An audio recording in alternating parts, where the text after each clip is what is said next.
Okay, welcome once again. Now, the last day just in case anyone skipped ahead to this one, we showed how you could make out a basic but passable higher level opinion piece simply, even if you had very little French, simply by learning the present tense of these five irregular verbs: être to be, savoir to know, devoir to have to, vouloir to want, and pouvoir to be able. Now, the piece we did out, the thing we were responding to, it said On peut passer des vacances formidables en Irlande, qui ne coûtent pas trop cher. So one can have great holidays in Ireland, which don't cost too much or not too expensive. Il n'y a pas besoin d'aller à l'étranger. So there is no need to go abroad. So we had to donner vos réactions. So this is our finished product. From the last day, we said c'est vrai. Nous savons que le Kerry et le Connemara, par exemple, sont très beaux et que Newgrange, par exemple, est très intéressant, mais nous voulons toujours aller en Espagne ou au Portugal. C'est stupide. Nous devons voyager en Irlande pour aimer notre culture et notre histoire. Il est vrai que les trains, les hôtels et les bons restaurants sont chers ici, mais si on veut, on peut voyager en bus ou à vélo et manger à McDonald's. Ce n'est pas un grand problème. So that was the final version. If you don't understand that and you've skipped ahead, you might want to go back and watch the previous videos, or at the very least learn these verbs, because these are the ones we've been using, the five irregular verbs we mentioned there. But our next step anyway is to take this as our starting point, this basic one, and see how we would bring it up to H1 standard, top marks, just by introducing a set of more fancy structures. And the first one we're going to look at today, then, it's called the imperatif, first person plural. Now, the imperatif, as some of you may know, that's when you're giving an order. So rather than saying vous allez au gymnase, you go to the gym. If I simply say allez au gymnase, so I'm giving you an order, just go to the gym. Now, what we're going to look at here, rather than the vous form, it's the first person plural, the nous form. So let's if we take oublier as our example, to forget. Now, if we take the nous form of the present tense, nous oublions, we forget, or we are forgetting. Now, what happens if we just get rid of the nous, say oublions on its own? It's let's forget. So again, we're giving an order here, it's the imperative, but the person giving the order is kind of on the receiving end of it as well, as it were. It's kind of let's do something, so we've all got to do it.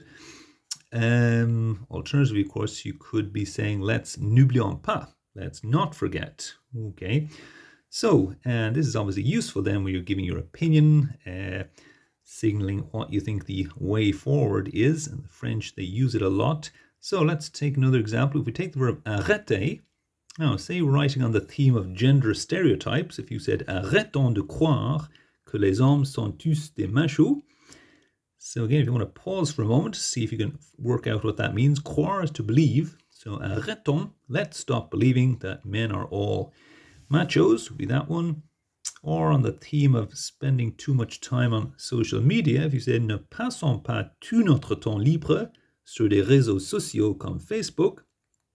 Again, if you want to pause and see, can you interpret that? So passive to spend. So what we're saying here is let's not spend all our time, free time on social networks like Facebook. So as you can see, not all that difficult, this structure. Once you know the nous of the present tense of a verb, obviously if it's a regular ER verb, like most verbs, it'll just be take away the ER and put on the ONS. The irregular ones, we have to learn those, so we can come back to that issue. But yeah, just if you know the nous of the present, take away the nous, and that's it really. You're saying let's do whatever. Now there's just a few exceptions where that doesn't work, taking the nous of the present tense. Now, vouloir will be one, to want, but since we're not going to be saying let's want in any language, we won't bother with it. Savoir will be another, is sachons, S-A-C-H-O-N-S, but we're probably not going to be needing to say let's know something. Now, one you might use conceivably, avoir, nous avons, doesn't actually work. It has an irregular first person plural imperative. It's ayons. So, for example, ayons un peu plus de respect pour nos parents or nos professeurs or both. So again, if you want to take a moment to see, can you figure out what that means? And the answer is let's have. Let's have a bit more respect for our parents or teachers or whatever. But so that's one possibility, but an even more useful one, être then, if you want it to be, if you want to say let's be, it's soyons. Okay, so it's not nous sommes from the present tense, doesn't get us anywhere, it's soyons. So let's say we're talking about refugees or something like that. If you say soyons plus généreux envers les réfugiés, n'oublions pas que des millions d'Irlandais ont émigré dans d'autres pays. So again, is that clear? So that's let's be more generous towards refugees.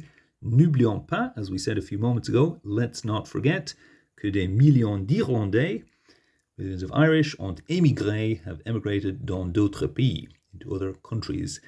And this one I particularly recommend because it's very flexible. You can put whatever adjective with it fits with what you're saying. Let's be, soyons réalistes, realistic, soyons tolérants, let's be tolerant, soyons optimistes. Or of course you can say ne soyons pas, let's not be, whatever. So that's that structure, and we look at how we might use that in our opinion piece. The other one we're going to look at in this section then is on plus the participe présent, and that's the ANT form of the verb, the ing in English. So to form that, let's take finir this time, a regular IR verb. So again, if we take the nous, the present tense, nous finissons, we finish, we are finishing. Now simply get rid of the nous, replace it with an on, and replace the ONS with an ANT, and now we've got the ing form. And it's kind of like while finishing, or on finishing, or by finishing, which is kind of the main one we're interested in. So, for example, j'ai mangé mon petit déjeuner, I ate my breakfast, en finissant mes devoirs, while finishing my homework. Or, en finissant mes devoirs, j'ai mis mon manteau, et je suis parti. So, on finishing my homework, I put on my coat and I left.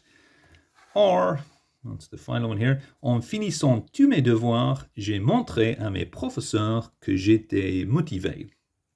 This time, by finishing all my homework, I showed, montré, my teachers that I was motivated. So, and this is the main one we're interested in if you're saying by doing something. So we want to suggest the solution to a problem or the source of a problem. We say by doing this, we're helping, or not, as the case may be. So in this case, we're suggesting a solution.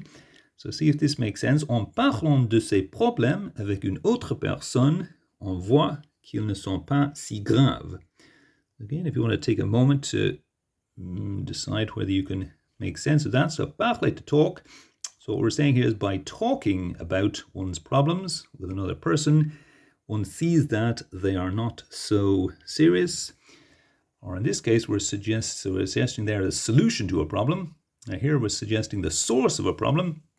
This is on the theme of mixed or not mixed education, single-sex schools. En séparant les garçons et les filles, on leur fait une injustice, à mon avis. So again, if you want to pause and think what that means, by separating is the answer. By separating les garçons et les filles, the boys and the girls, on leur fait une injustice, à mon avis. One does them an injustice, literally, in my opinion. Okay, so again, not too difficult to use. Once you know the nous, the present tense will normally work. Take away the ONS and replace it with an ANT. Again, just a few little exceptions here. We have another example before we come to our exceptions. So, the thing I was going to say is you don't have to start the sentence with this structure. So you could say, for example, je connais des jeunes qui montrent beaucoup de courage en résistant à la pression du groupe. So this time we've moved it later in the sentence. So I know young people qui montrent, that verb again, who show beaucoup de courage, a lot of courage, en résistant, by resisting, à la pression du groupe, kind of peer pressure or pressure of the group. Or this one, le gouvernement ferait une grave erreur en changeant le système des points. According to this sentence at least, so the government would make a serious error by changing the point system. Okay, open to question. But again, it just shows you can use it in the second half of the sentence. You don't have to start the sentence with it. And now we come to, just a few exceptions, but not terribly important. So we said normally taking the nous of the present will get you this form, but not with être. It's étant. Avoir, it's ayons. and savoir, it's sachons. But again, none of those three are particularly likely to be used in this particular structure. Okay, so we'll look then shortly then at incorporating that into the into our opinion piece, but we'll leave it there for now.